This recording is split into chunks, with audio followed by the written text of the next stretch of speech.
On the afternoon of September 5, 1949, more than 72,000 spectators at Cleveland Municipal Airport watched a radically modified P-51 Mustang named Begin tear around the course at over 400 miles per hour.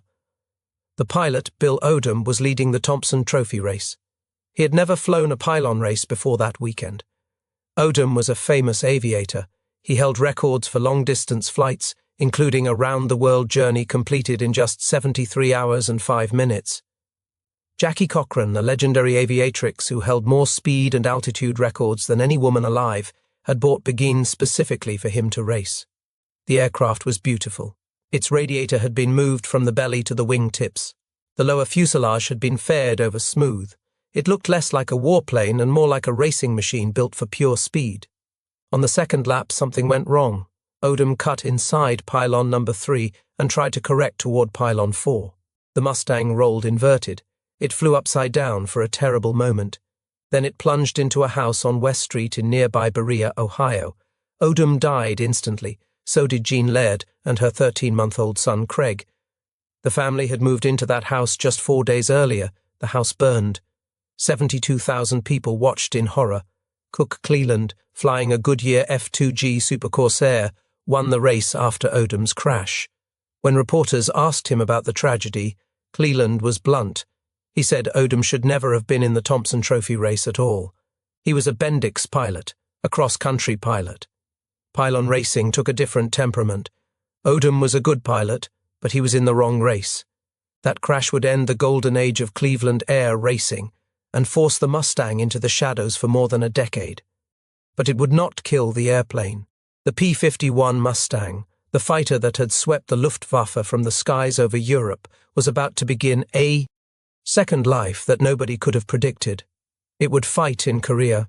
It would fly for more than 30 nations across 6 continents. It would cut telephone wires with its propeller over the Sinai Desert. It would see the last dogfight between piston-powered aircraft in history. And 4 decades after the factories closed, it would still be flying combat missions in the Caribbean while my G-jet circled overhead. This is the story of what happened to the P-51 Mustang after World War II. When the war ended in August 1945, the United States military found itself with a problem nobody had anticipated. There were too many airplanes. North American aviation had built over 15,000 Mustangs during the war. The factory in Inglewood, California, had produced them at a pace of over 100 per week during peak production. Now the assembly lines went silent. Thousands of aircraft sat in storage depots across 3 continents. The cost to maintain them exceeded the value of keeping them. The solution was brutal. Across America and Europe, crews began cutting up perfectly good fighters with acetylene torches and dropping 18-foot steel plates from cranes to smash airframes in half. A teenager named Ed Maloney watched this destruction unfold at Cal Aero Field near Chino, California. He was a senior in high school with a deep love for aviation. He had spent his childhood clipping pictures of airplanes and building detailed wooden models, while other kids traded baseball cards. Now he watched B-17s and B-24s snapped like toys. The steel plates fell from cranes and cleaved the fuselages in 2. It was almost sickening, he said later. He saw house-sized mounds of aircraft technical manuals being set ablaze. One of the workers told him he was welcome to all he could carry. Maloney made trip after trip, loading his car with documents, saving them from the flames. That experience would haunt him for the rest of his life. He vowed to save as many aircraft as possible. He did not have much money at the time, but he would scrape together enough to buy an old warbird and store it. Sometimes he would trade one aircraft for something else. Soon he had a collection. But Maloney was the exception. Most Americans saw surplus aircraft as scrap metal. War-weary P-51 Mustangs sold at auction for as little as $1,500. That was less than the price of a new car. During the war, each Mustang had cost the government about $51,000. Now they were being sold for pennies on the dollar. Some foreign governments got them even cheaper.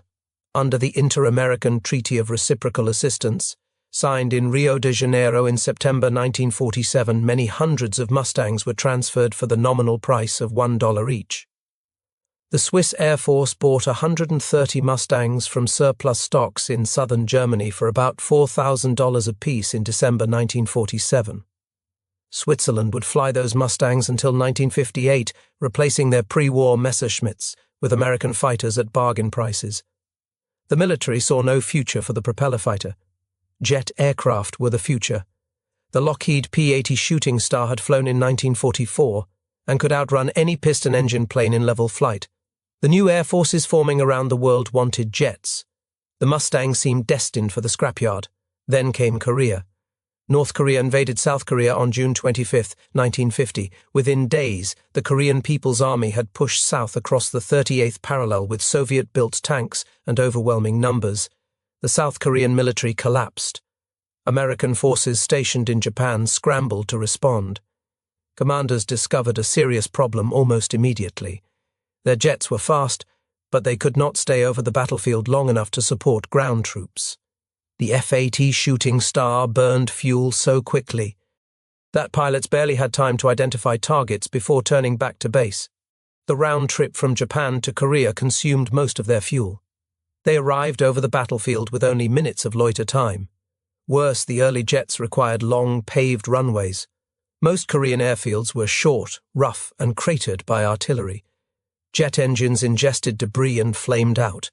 The sleek new fighters were useless at the forward bases where ground forces needed them most. The Mustang had none of these problems. It could loiter over the battlefield for hours. It could operate from dirt strips that would destroy a jet engine. It could carry 1,000 pounds of bombs or rockets or napalm. And there were hundreds of them sitting in storage across the United States waiting for the cutting torch. The Air Force scrambled to pull Mustangs out of mothballs. Many had been relegated to Air National Guard units. Others sat in desert storage at bases across the American Southwest. Crews worked around the clock to make them airworthy again. They loaded 145 Mustangs onto the aircraft carrier USS Boxer and shipped them across the Pacific. The Boxer departed Alameda, California on July 14th and arrived at Yokosuka, Japan just 8 days and 7 hours later. It was the fastest trans-Pacific crossing by an aircraft carrier in history. By late July, F-51 Mustangs were back in combat. The designation had changed. In June 1948, the new United States Air Force had replaced the P for pursuit with F for fighter across all its aircraft. The P-51 became the F-51, but under the new name, it was the same airplane. The warbird that had escorted bombers over Berlin was now diving on North Korean tanks. Lieutenant E. Helseth was a young American pilot with barely 200 hours of Mustang flight time when he found himself flying with the Republic of Korea Air Force in those desperate first weeks. He was part of a small group of American volunteer pilots serving as advisors and combat leaders for the ROKUF. On July 10, 1950, Helseth was flying a mission toward Chonan when he realized his radio had failed. At the same moment, he spotted 2 North Korean tanks on a road below. He tried to alert the other pilots in his flight, but without a radio, they could not hear him. Helseth made a decision. He broke from the formation Dove and attacked one of the tanks. He destroyed it. Then, following the road south, he found 9 trucks and a half-track. He shot those up too. When he finally landed, his aircraft was nearly out of ammunition. After the mission, he belly landed at Haidong and spent 5 days walking and hitchhiking back to Daegu. That was the kind of war the Mustang would fight in Korea. Close support, interdiction, ground attack. The romantic era of high-altitude dogfighting was over. The Mustang pilots were no longer hunting other fighters. They were killing tanks and trucks and supply convoys. This was brutal, low-level work, and it came with a terrible cost. The Mustang's liquid-cooled Merlin engine was its Achilles heel. Unlike an air-cooled radial engine, which could absorb significant damage and keep running, the Merlin depended on a radiator filled with coolant. A single rifle bullet through that radiator meant the engine would overheat and seize within minutes. There was no gliding to safety. Pilots had seconds to bail out or die. Ed Schmood, the brilliant engineer who had led the Mustang's design team at North American Aviation, watched in frustration from California. He said later that the P-51 was a high-altitude fighter. It had been designed to escort bombers at 25,000 feet, where its supercharged Merlin engine could outperform anything in the sky. He said that flying it in ground support was almost a suicide mission because a .30 caliber bullet could rip a hole in the radiator and the engine would freeze up in 2 minutes. But the Air Force had made a catastrophic decision after World War II. They had scrapped their P-47 Thunderbolts. The Thunderbolt was heavier and slower than the Mustang, but it had an air-cooled radial engine that could take tremendous punishment. It was the perfect ground attack aircraft. The Navy had kept its F-4U Corsairs for similar reasons. The Mustang was what the Air Force had. So the Mustang went to war. The statistics tell the story. 335 F-51 Mustangs were lost in Korea during the war.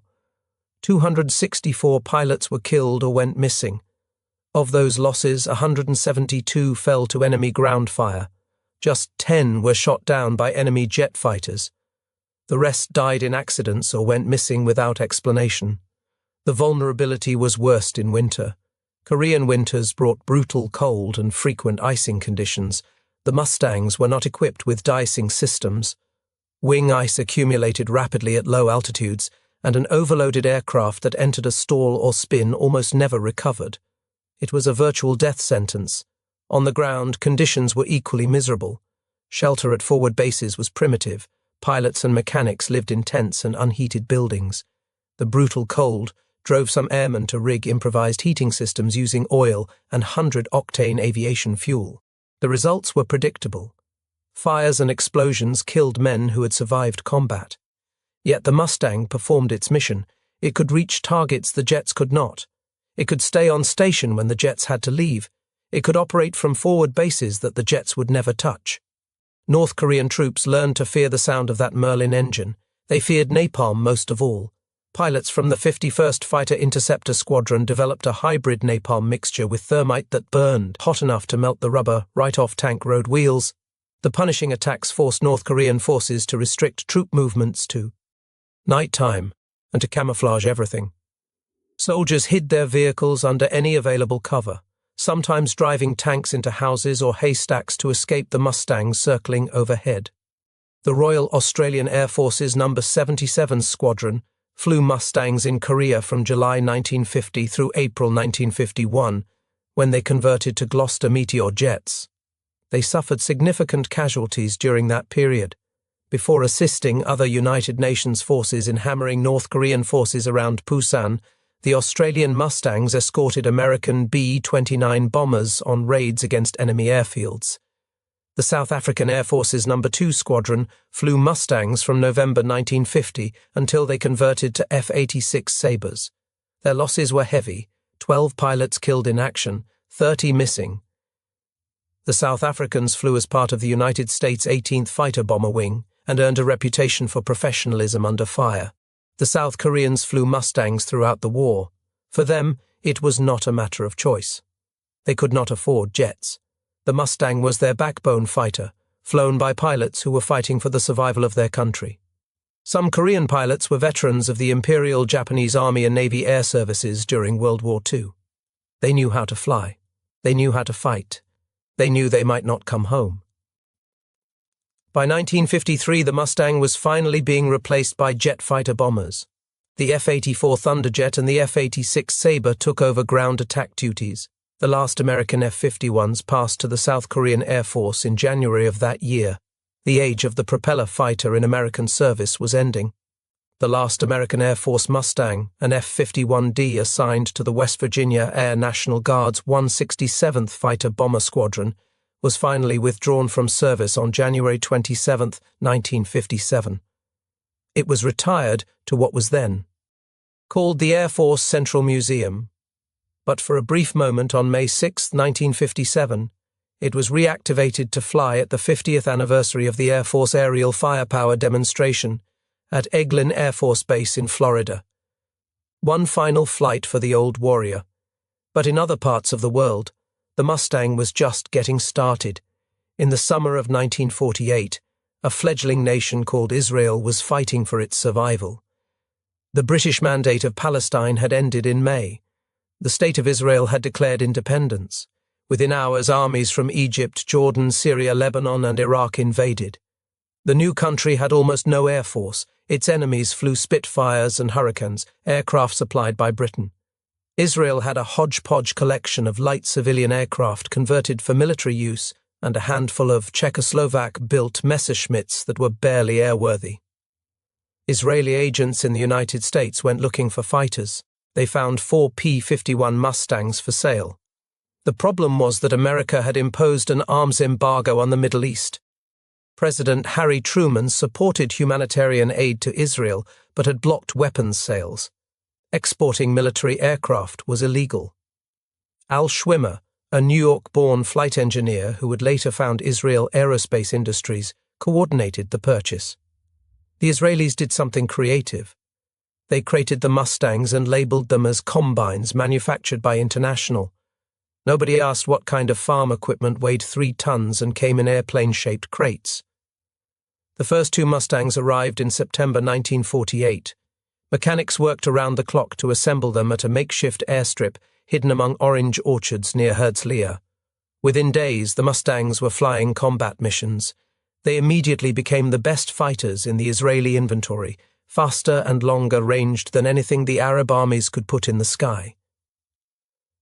With their long range spanning the entire Middle East, the Mustangs were used for reconnaissance as well as ground attack and interception. They could reach Damascus and Cairo and return to base on a single tank of fuel. No other Israeli fighter could match that capability. On November 20, 1948, a Royal Air Force de Havilland Mosquito was conducting reconnaissance over Israel. British aircraft had been flying these missions with impunity because no Israeli fighter could reach their altitude. Earlier interception attempts had failed.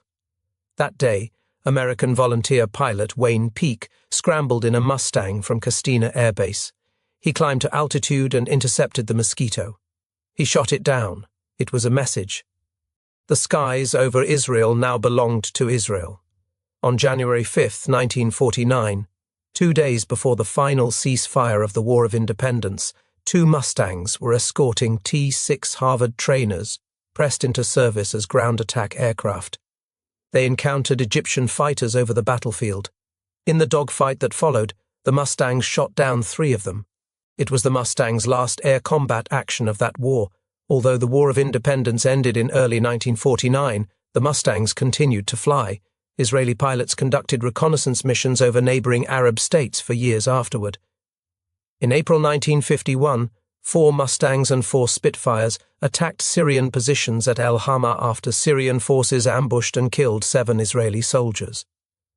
In April 1954, when an Israeli Navy ship ran aground near Saudi Arabia, Mustangs flew cover for the rescue operation. When recovery became impossible, they bombed the ship to prevent it from falling into enemy hands. By the mid-50s, the Israeli Air Force was acquiring jet fighters. Gloster Meteors came first, then Dassault Aragons and Misters from France. The Mustang lost its frontline role. Many were placed in storage. Only one squadron, number 116, remained operational, its primary. Mission was training new pilots. Then came October 1956 and the Suez Crisis.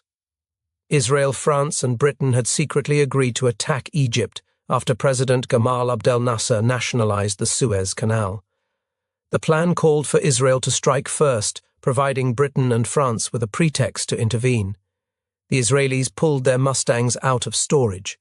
A second squadron was formed. Given their long range, the Mustangs were tasked with destroying Egyptian aircraft at distant airfields, some beyond the Suez Canal in mainland Africa. But the Mustangs also received a special mission unlike anything the aircraft had ever attempted. On October 29th, at approximately 3 in the afternoon, 2 pairs of P-51 Mustangs raced westward across the Sinai Desert. They flew at treetop level, so low that their propellers nearly touched the sand. Their mission was to cut Egyptian telephone lines using their wings. Israeli intelligence knew that Egyptian command and control depended on land lines running through the desert. If those lines went down, Egyptian units would be unable to coordinate their defense. Radio communication was unreliable. The telephone system was the nervous system of the Egyptian army. Someone had designed a special device for the mission. It consisted of a weight connected by a cable to the aircraft's tail. The idea was to drag the weight through the telephone wires, snagging and severing them. But during the mission, some of the devices fell off. The pilots did not abort. Instead, they flew even lower and used their wings and propeller blades to slice through the wires directly. It was an act of almost suicidal bravery. At that altitude, measured in feet rather than hundreds of feet, a single mistake meant instant death. The pilots succeeded. Egyptian communications across the Sinai were severed just as Israeli paratroopers dropped at the Mitla Pass. Egyptian commanders suddenly found themselves unable to contact their forward units. The resulting confusion contributed to the rapid Israeli advance. The Mustang had found yet another use. It was no longer just a fighter or a bomber. Now it was a wire cutter. Israel kept its Mustangs in service until January 15, 1961. By then, jets had completely taken over the frontline role. But the Mustang had proven itself adaptable beyond anyone's imagination. While the Mustang was fighting wars in Asia and the Middle East, it was finding a different kind of life in America. After the war, surplus Mustangs attracted a new breed of pilot. Men who had flown them in combat wanted to fly them again, but now for sport. Air racing had existed before the war. The Thompson Trophy race at Cleveland had drawn crowds of over 100,000 during the Great Depression. But those pre-war races used specially built aircraft, tiny machines designed for nothing but speed. After 1945, the races opened to military surplus. Suddenly, ordinary civilians could buy fighters that had cost the government $50,000 for less than the price of a used car. The Mustang was perfect for racing. It was fast in a straight line. It was relatively easy to fly compared to more temperamental fighters like the Corsair. And it could be modified extensively. Racers stripped off armor and armament to save weight. They smoothed the airframe and filled every rivet hole. They tweaked the Merlin engines for more power.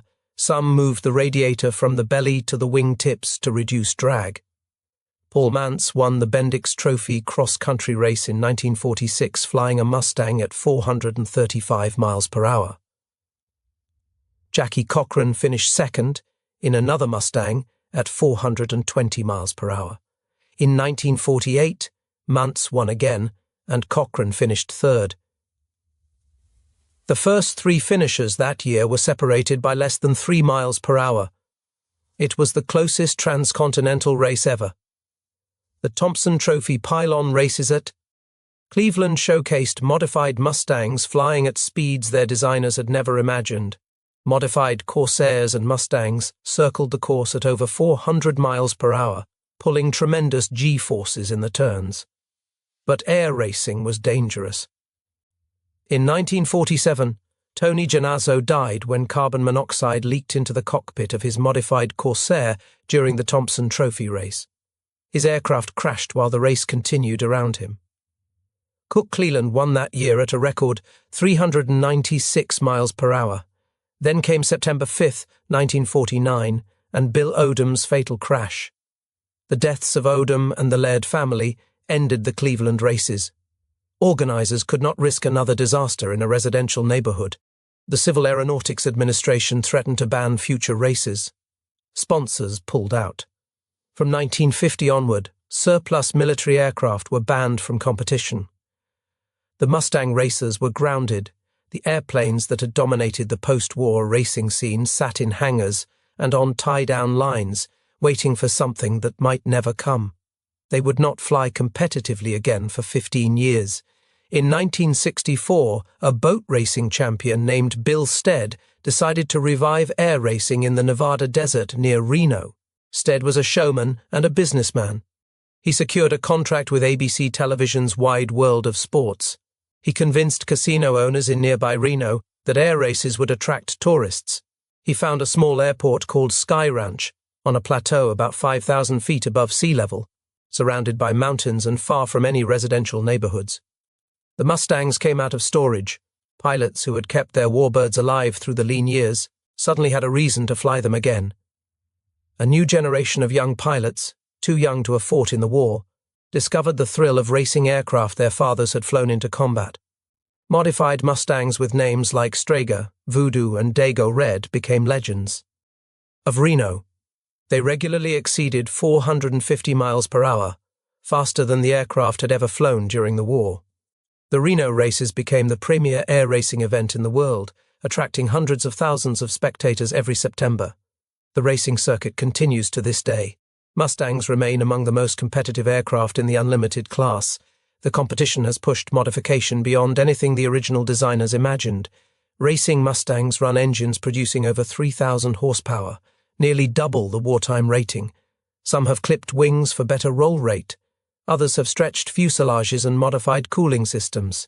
Some of these machines have been flying for 80 years. They have outlived their designers, their original pilots, and most of the nations they once served. Every year at Reno, they prove that the Mustang's performance envelope has not yet been fully explored. But the racing circuit was only part of the story. In the 1950s and 60s, the P-51 remained a frontline fighter in dozens of air forces around the world. The Philippines acquired over 100 Mustangs after World War II. They became the backbone of the post-war Philippine Army Air Corps and later the Philippine Air Force. Filipino pilots flew Mustangs against communist hook insurgents during the emergency of the late 40s and early 50s. They also used them against Moro rebels in southern Philippines. The Mustang was the first aircraft of the Philippine Air Demonstration Team, formed in 1953 and named the Blue Diamonds the following year. Indonesia acquired Mustangs from the departing Netherlands East Indies Air Force in 1949 and 50. Later, they received more from the United States. Indonesian Mustangs flew against numerous rebellions during the 50s, including the CIA-backed Permesta rebels in 1958. On May 18, 1958, an Indonesian Mustang scored what remains the only confirmed aerial victory in the history of the Indonesian Air Force. Captain Ignatius Dewanto was flying a P-51D when he encountered a B-26 Invader over the Moluccan Islands near Ambon. The Invader was being flown by Alan Lawrence Pope, an American CIA contract pilot supporting the Permesta rebellion. Dewanto shot him down. Pope survived, was captured, sentenced to death, and eventually released in 1962. Guatemala operated 30 Mustangs from 1954 into the early 1970s. Haiti had 4 Mustangs during the rule of President Paul Eugene Magloire from 1950 to 1956. The last Haitian Mustangs were retired in 1973 or 74 and sold for spare parts. Sweden operated over 160 Mustangs designated J-26. Some were modified for photo reconnaissance and designated S-26. These aircraft participated in secret Swedish mapping missions of Soviet military installations along the Baltic coast in 1946 and 47. The operation, codenamed Fallon, involved deliberate violations of Soviet airspace. The Mustang could outdive any Soviet fighter of that era, so none were lost during these missions. The Chinese Nationalist Air Force flew Mustangs against the Communists during the Chinese Civil War. When the Nationalists retreated to Taiwan in 1949, their Mustangs went with them. The Communist Chinese captured 39 Mustangs left behind on the mainland. In October 1949, 9 of those Mustangs flew in the military parade celebrating the founding of the People's Republic of China. Mao Zedong watched American-built fighters fly overhead in communist markings, but the most remarkable Mustang operator was the Dominican Republic. The Fuerza Aérea Dominicana received its first Mustangs on September 29, 1948. The initial aircraft were flown by Brazilian mercenaries, veterans of World War II, who trained over 100 Dominican pilots between 1948 and 1950. Over the next few years, the Dominicans acquired more Mustangs, including 32 ex-Swedish F-51DS purchased in 1952 and 53. These Mustangs formed the backbone of Dominican air power for over 3 decades. They were among the most colorfully painted fighters in the world, with bright schemes and shark-mouth nose art that made them look like aerial predators. Dominican Mustangs saw action during the Constanza invasion of 1959, when exiles attempted to overthrow the Trujillo dictatorship. They flew again during the April Revolution of 1965, when civil war erupted and American forces intervened. During Operation Power Pack, the American intervention in the Dominican Republic, a Mustang was shot down. It was the last Mustang ever destroyed in battle, but the Dominicans kept flying them. When their de Havilland Vampire jets wore out in the 1970s and were not replaced, the Mustangs became the only armed fighters in the Dominican inventory. The colorful paint schemes gave way to camouflage. The shark mouths remained. In 1983, a Cuban intelligence ship refused to leave Dominican waters despite repeated warnings. The Dominican Air Force responded with its Mustangs. They strafed the ship until it departed. Cuba retaliated by sending MiG-21 jets to buzz Dominican air bases. The Mustang pilots knew better than to fight supersonic jets with propeller fighters. As one pilot later recalled, they went inside and hid until the MiGs went away. The humiliation convinced the Dominican government to request American assistance. The United States eventually provided a 37 Dragonfly attack jets. The Dragonflies would take over the ground attack and counterinsurgency role. The Dominican Mustangs were finally retired in 1984, 40 years after. The aircraft's operational debut. 9 of the surviving aircraft were sold back to American collectors. They had outlasted every other Mustang operator in the world. But before the Dominicans retired their Mustangs, the aircraft had one more war to fight. July 1969. The United States was about to land men on the moon. In Vietnam, American jets fought Soviet-designed MiGs at supersonic speeds.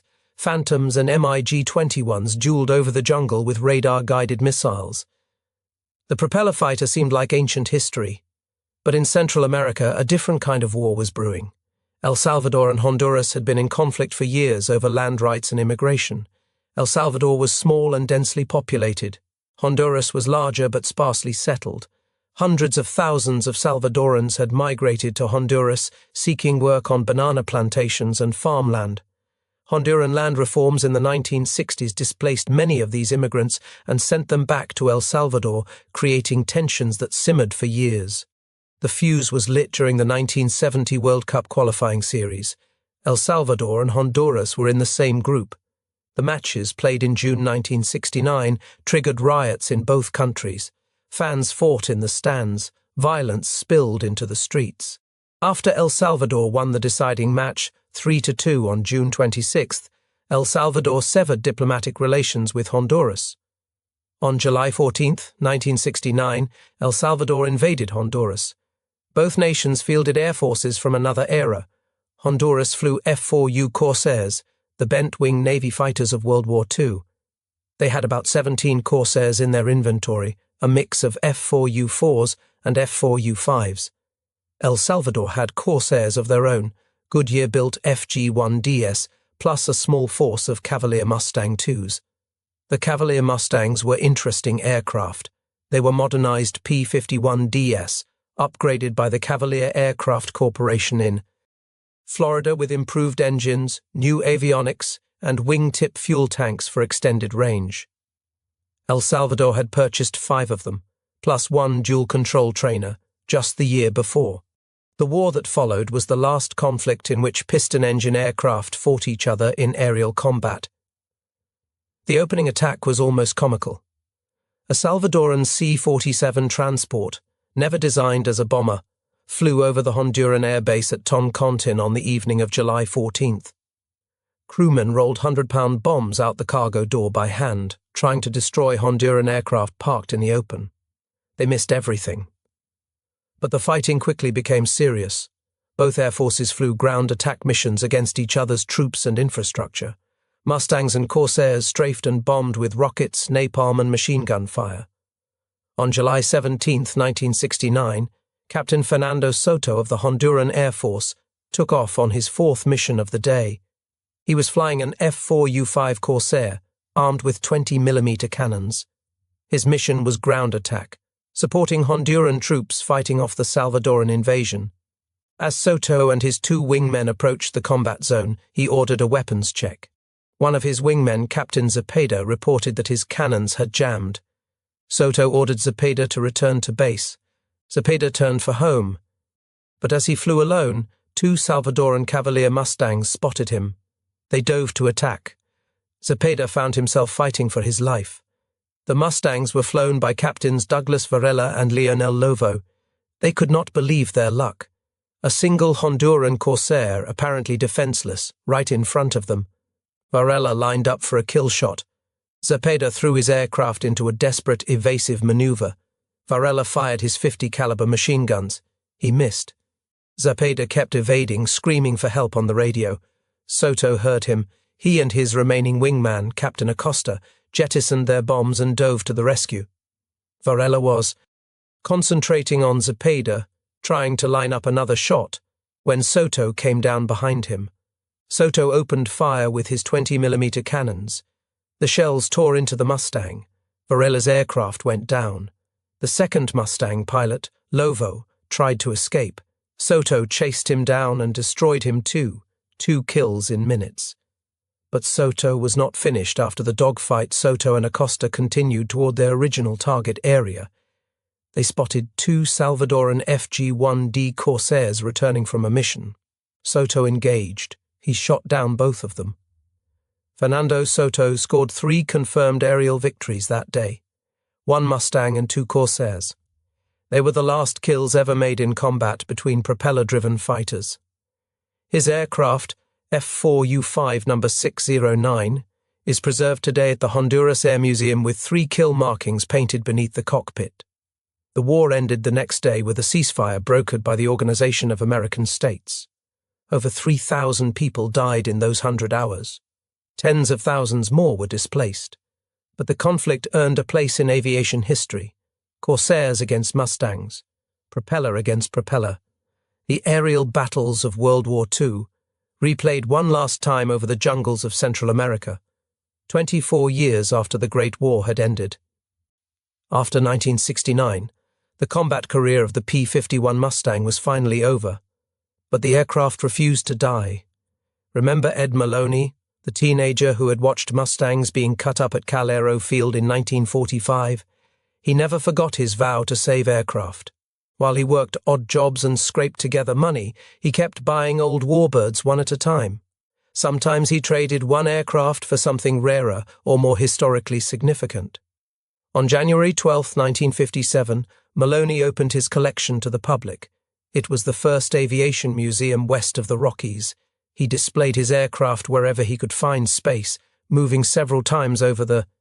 In 1970, Maloney partnered with a car collector named Jim Brooker to display aircraft alongside classic automobiles at an attraction called Movie World Cars of the Stars and Planes of Fame in Buena Park, California. The venture was short-lived, but the name Planes of Fame stuck. By 1973, Maloney had secured a permanent home at Chino Airport.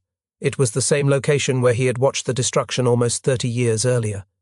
The field where Calero had operated was now surrounded by civilian aviation. Volunteers flocked to help restore the aircraft to flying condition. Maloney was not alone.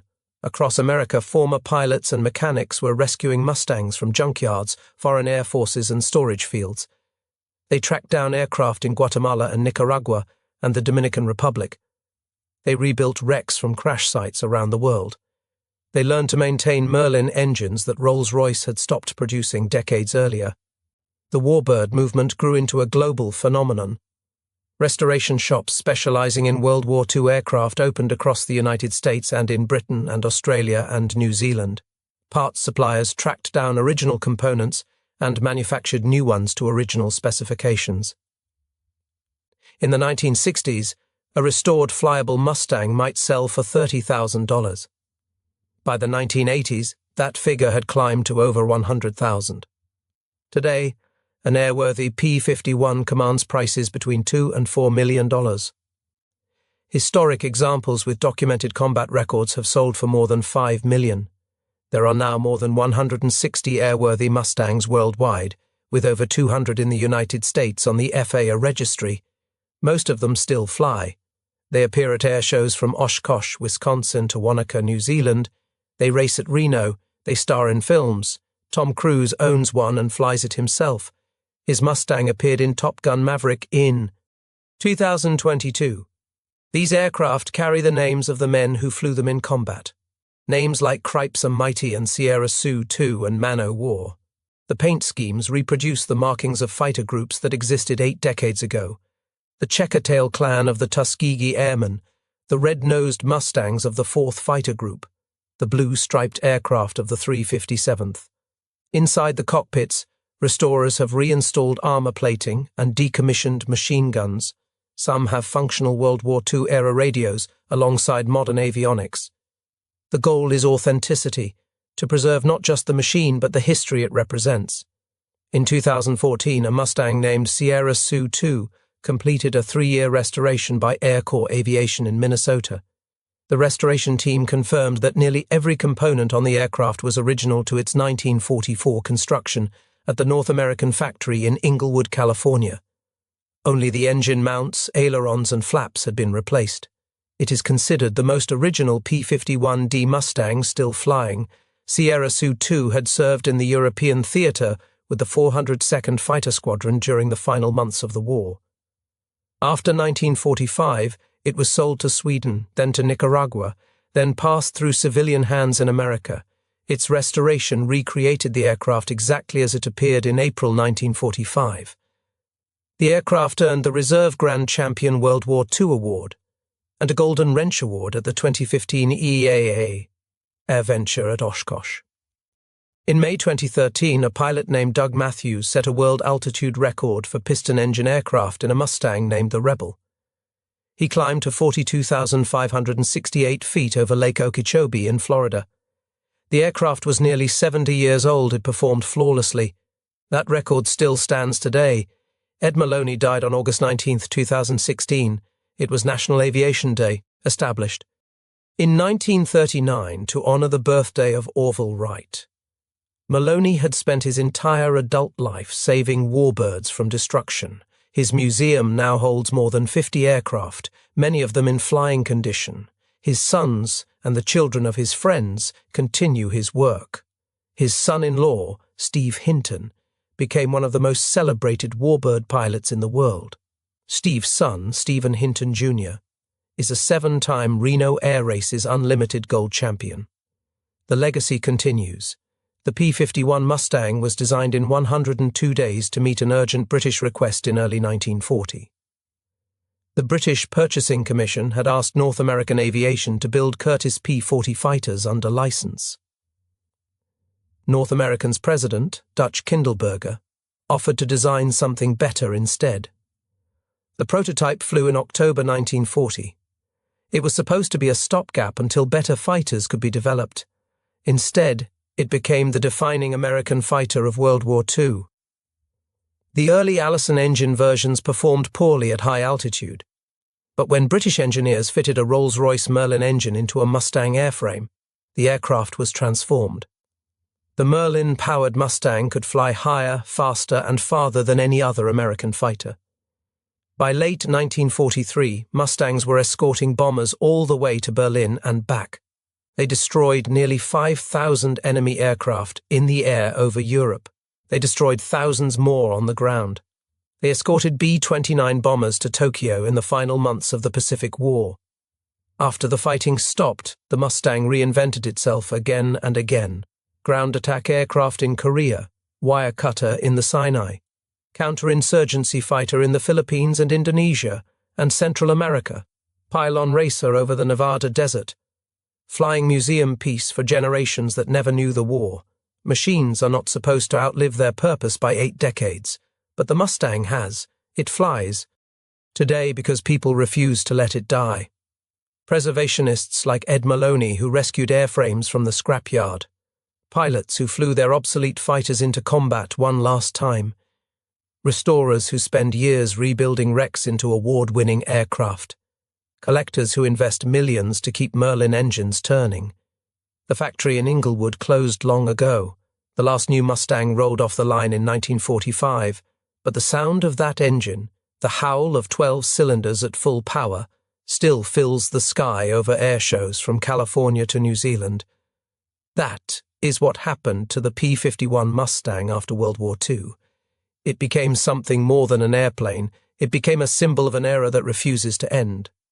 If you found this story compelling, please take a moment to like this video. It helps us share more forgotten stories from the Second World War. Subscribe to stay connected with these untold histories. Each one matters. Each one deserves to be remembered. And we would love to hear from you. Leave a comment below telling us where you are watching from. Our community spans from Texas to Tasmania. From veterans to history enthusiasts, you are part of something special here. Thank you for watching, and thank you for keeping these stories alive.